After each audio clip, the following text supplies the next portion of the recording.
اور ہمیں اندازہ نہیں ہوتا تھا کہ ملک ایسے بھی تباہ کیے جا سکتے ہیں. پاکستان ایسے ہی تباہ ہوا ہے اور ہمیں بالکل اندازہ نہیں ہوا کہ ہم تباہی کے گڑھے کی طرف کتنی تیزی کے ساتھ جاتے رہے. انڈیا کا جو اکانومی ہے نا،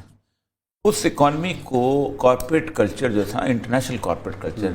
وہ پہلے دن سے سمجھتا تھا کہ اگر اس کو ہم نے اٹھنے دے دیا تو پھر ہم تو گئے. ہم اتنے بھولے نہیں ہیں کہ ہم انڈیا کی اور چائنا کی اکانومی کے تھریٹس کو نہ جانیں. Indian economy is more a threat to us because Indian education system is well in place. ان کا ایجوکیشن سسٹم ظاہر بات انگریزوں والا ہے، سب کچھ ہے، تو وہ ہمارے لیے زیادہ تھریٹ کا ہے. آپ اندازہ کریں کہ کارپوریٹ کلچر نے، جیسے دنیا میں کرتے ہیں ہم، مودی کو باقاعدہ فنڈ کیا گیا، سارے کی ساری اس کی اسکیم جو ہے، شائننگ انڈیا والا جو نعرہ دیا گیا، فنڈ پیسے اس کی اسکیم میں لگائے گئے، اور امبانی اور متل اور یہ ان کا تو انڈیا کے ساتھ تو ان کا تو انٹرنیشنل بزنس لیول کا ہوتا ہے.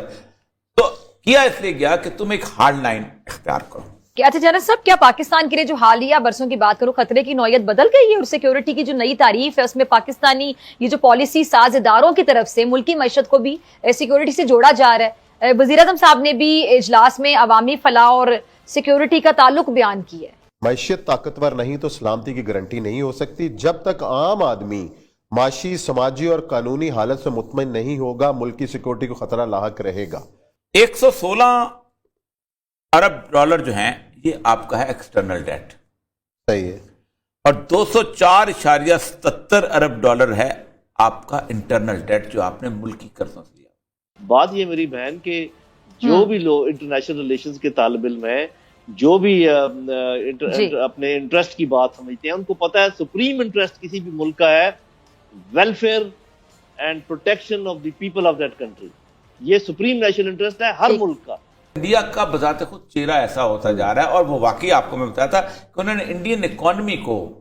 مکمل طور ان کو وہ یہ چاہتے ہیں کہ India should remain as a market. ان کی انڈین فارماسیوٹیکل انڈسٹری بہت ہائی لیول پہ بہت اچھی بھی اور سستی بھی ہے، سستی، لیکن نہیں جو سالٹ ہے اس کا، مطلب جو پاکستان بھی بہت ساری دوائیوں کا سالٹ وہاں سے آتا ہے، بھارت سے. آپ دیکھیں وہ نہیں ہونے دیتے، چائنیز کو نہیں ہونے دیتے، مونوپلی ہے. یہ جو ایک بات بڑھائی جا رہی ہے بہت کہ جی یہ جیو اکانومی کا زمانہ ہے، اور میں ہمیشہ بات کرتا رہتا ہوں، اور آپ کے پروگرام پہ بھی میں نے بہت دفعہ کہا ہے، geo economy, geo strategy, geo politics آپس میں گندے ہوئے ہیں، یہ ایک دوسرے سے الگ نہیں ہے. ٹھیک ہے، اگر مثال دیکھیں، ہمیشہ سے اکانومی بہت امپورٹنٹ رہی ہے، ہمیشہ سے ہر ملک اپنی اکانومی کو بڑھانے کی کوشش کرتا ہے، جس کا مطلب وسائل ہے، اور وسائل حاصل کرنے کے لیے آپ کو اچھے تعلقات چاہیے جو کہ ریلیشنز ہیں، اور اچھے تعلقات کے لیے بعض اوقات آپ کو کچھ آفر کرنا پڑتا ہے، کچھ دباؤ ڈالنا پڑتا ہے، وہ جیو اسٹریٹجی ہے. تو geo strategy, geo politics, geo economics ملے ہوئے ہیں، اور یہ ایک نیا پروپیگنڈا شروع ہوا ہے جی کہ اب ہم جیو اکنامکس کے دور میں داخل ہو گئے. ہمیشہ سے جیو اکنامکس بہت امپورٹنٹ تھی، اور یہ اگر کوئی یہ کہتا ہے کہ مجھے آج سمجھ آئی ہے، وہ الگ بات ہے. وزیر اعظم کی سربراہی میں وفاقی کابینہ کا اجلاس ہوا تھا، جس میں پاکستان کی پہلی قومی سلامتی پالیسی کی منظوری دی گئی. قومی سلامتی پالیسی 2022 تا 2026 کے لیے، اور وفاقی وزیر اطلاعات فواد چودھری نے بریفنگ دیتے ہوئے بتایا کہ قومی سلامتی کی پالیسی نہایت جامع ہے. قومی سلامتی کے ساتھ فوڈ سیکیورٹی وابستہ ہے، اور پہلی بار قومی سلامتی کو معاشی صورتحال سے جوڑا گیا ہے. انہوں نے یہ بھی کہا کہ قومی سلامتی کی پالیسی کا سب سے اہم نقطہ عام آدمی کو تحفظ فراہم کرنا ہے. اچھا، دوسری جانب بھارتی ناظم الامور کو دفتر خارجہ طلب کیا گیا. اچھا، ترجمان دفتر خارجہ کا یہ بھی کہنا ہے کہ پاکستان اقوام متحدہ، OIC اور انسانی حقوقی تنظیموں سمیت جو عالمی برادری سے مطالبہ کہ وہ اقلیتوں بالخصوص مسلمانوں کے خلاف انسانی حقوق کی سنگین اور منظم خلاف ورزیوں پر بھارت کو ذمہ دار ٹھہرائے اور مسلمانوں کی نسل کشی روکنے کے لیے فوری اقدامات کرے. جنرل صاحب، قومی سلامتی کی جو پالیسی ہے اس پر 2014 میں کام شروع ہوا تھا، اور اب 9 سال بعد منظوری ہوئی ہے. کیا کہیں گے کتنی اہم ہے پاکستان کے لیے قومی سلامتی پالیسی، جس پر تمام سول عسکری جو قیادت ہے وہ متفق ہو؟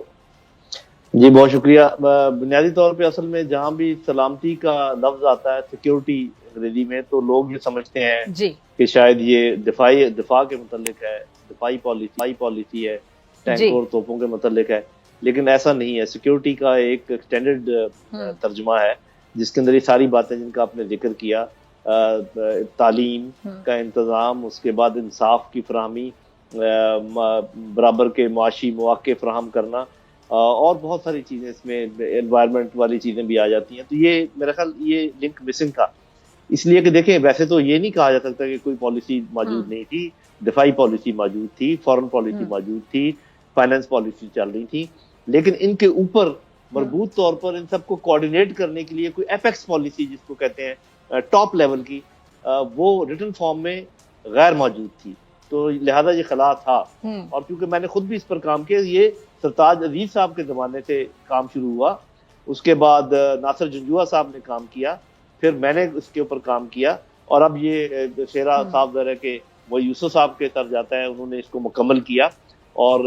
آپ کو کریڈٹ اسی حکومت کو دینا پڑے گا جنہوں نے یہ اس کو مانا اور اڈاپٹ کیا۔ تو یہ بہت اہم پالیسی ہے، اس کے بغیر جو کچھ کوارڈینیشن میں پرابلم ہو سکتا ہے۔ ایک میں چھوٹی سی مثال دیتا ہوں، عین ممکن ہے کہ فورن پالیسی جو ہے کچھ ملکوں کے ساتھ اپنے تعلقات بڑھانے کے بارے میں سوچ رہی ہو،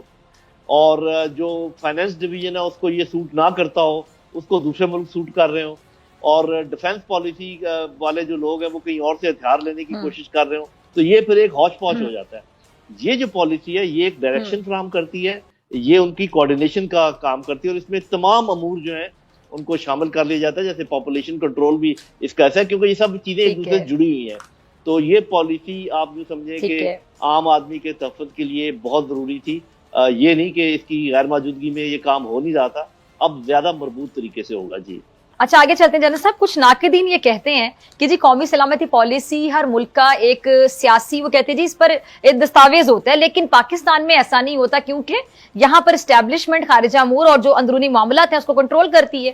اس پہ میں آپ کا کامنٹ چاہوں گی۔ جی یہ بہت اچھا پوائنٹ ہے، اور اس کا میں چونکہ خود فرسٹ ہینڈ مجھے ایکسپیرینس ہے، لہذا میں آپ کو بتا دیتا ہوں۔ دیکھیں بات یہ ہے کہ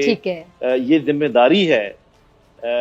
وزیر اعظم اور ان کی کیبنٹ کی، اور آج کل آپ سمجھ لیں نیشنل سیکورٹی ڈویژن کی، کہ وہ ٹاپ کی پالیسی جو کہ ڈائریکشن دے اس کا ایک ڈاکومنٹڈ اجرا کرے، تاکہ باقی لوگ اپنی پالیسیز بنا سکیں۔ ابھی میں یہ بتاتا ہوں کہ میرے ساتھ کیا ہوتا رہا ہے، کہ ہم ایک ڈرافٹ ڈیفنس پالیسی بناتے تھے، اور این ڈی یو پہ ایک ایکسرسائز ہوتی تھی، وہ نیشنل سیکورٹی پالیسی بناتے تھے۔ ہم یہ ایکسپیکٹ کرتے تھے کہ کوئی نیشنل پالیسی اڈاپٹ ہو تاکہ اس میں سے ہم اپنی دفاعی پالیسی نکال سکیں، لیکن یہ چونکہ ناپید تھی تو ہم ایک ڈرافٹ ڈیفنس پالیسی بنا کے پھر حکومت کو بھیجتے تھے کہ یہ ہماری ڈیفنس پالیسی ہے، کوئی جواب نہیں آتا تھا، کبھی اس پر کسی نے اس کو اپروو نہیں کیا ہے، تو پھر ہم خود ہی یعنی کہ جو ڈیفنس سیکٹری ہے وہ ایک ڈیفنس پالیسی کے اوپر دستخط کر کے اس کو اس پالیسی کا اجرا کر دیتا تھا۔ تو جب ٹاپ کی پالیسی ناپید تھی تو نیچے والی پالیسی جو ہے جتنی بھی ہے، چاہے فورن پالیسی ہے، ڈیفنس پالیسی ہے، وہ اپنے عقل کے مطابق، اپنے فہم کے مطابق وہ بنا دیتے تھے۔ صاف ظاہر ہے ایکسپرٹس تو ڈیفنس پالیسی کے ڈیفنس اسٹیبلشمنٹ میں ہی ہیں، فائنانس پالیسی کے فائنانس اسٹیبلشمنٹ میں ہی ہیں، لیکن اوور آل ڈائریکشن دینے کے لیے اس پالیسی کی ضرورت ہوتی ہے۔ تو یہ غلط ہے بالکل الزام کہ جی چونکہ اسٹیبلشمنٹ پالیسی بناتی تھی تو لہذا ہمیں کسی اور کو بنانے کی ضرورت نہیں پڑتی تھی، اہلیت پیدا کریں بنانے کی تو پھر بن جاتی۔ جیسے ہم پاکستان کے ساتھ باسمتی انڈیا نے کروایا، ہمارا باسمتی چاول ہم نے اگتا ہے، وہ ہم اس کو بھیجتے ہیں دبئی میں جا کے، وہ انڈیا کی مہر لگی ہوئی ہوتی ہے، چاول پاکستان